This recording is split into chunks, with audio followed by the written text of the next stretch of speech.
Terima kasih kepada Timbalan Speaker. Yang RUU untuk levy keuntungan luar biasa ini pernah dibawa ke Dewan Yang Mulia ini pada tahun lepas.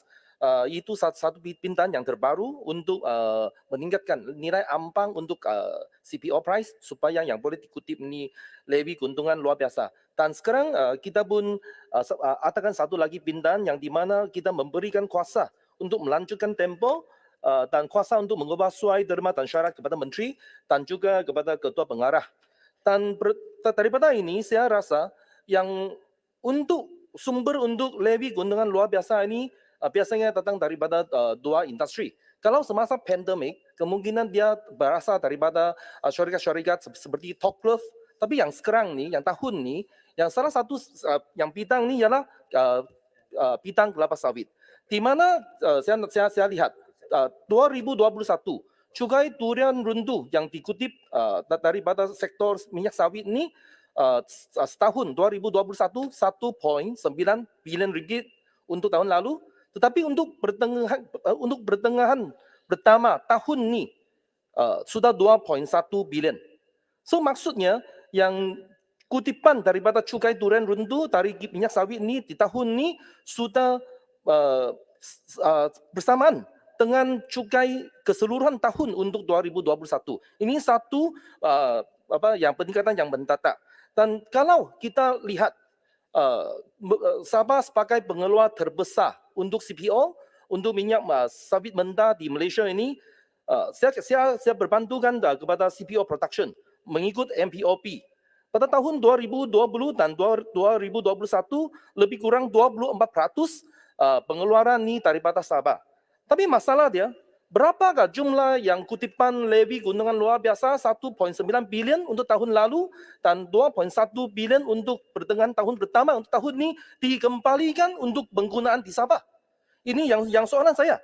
Kalau ikut 40% yang seperti yang dikatakan ni hasil bersih yang dijana oleh Sabah harus dikembalikan kepada Sabah mengikut ni lembaga persekutuan 112C dan 112D. Saya buat anggaran, sepatutnya tahun lalu Sabah mendapat keuntungan yang luar biasa 128,4 juta ringgit dan peningkatan untuk 201,6 juta ringgit untuk tahun ini, untuk pertengahan tahun ini.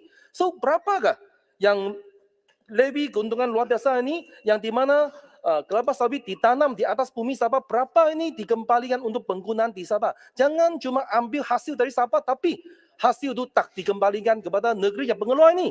So, yang dari yang kelapa sawit ini, kita masuk ke ini untuk minyak petroleum.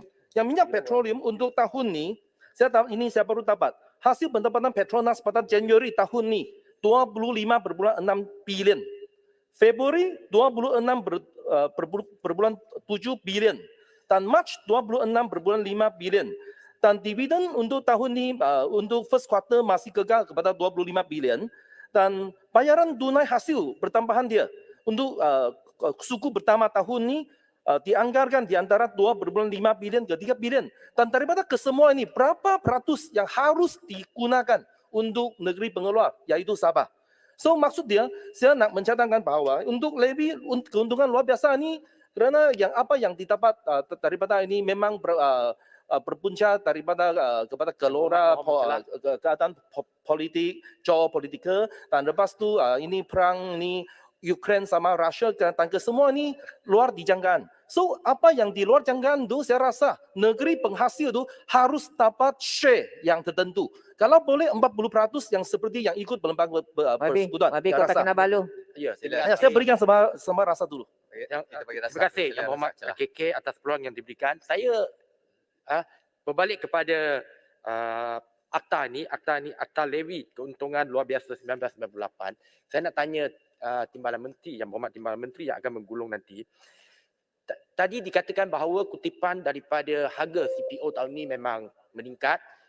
Separuh pertama tahun ini dah mencecah 2.1 bilion. Saya nak tanya, berdasarkan harga CPO jangkaan dalam RM5,300 ya, dijangka untuk separuh kedua tahun ini.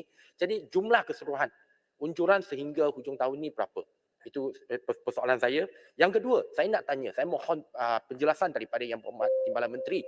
Kenapa pada 2 tahun sebelum ni tidak dikenakan levy ni ke atas industri sarung tangan?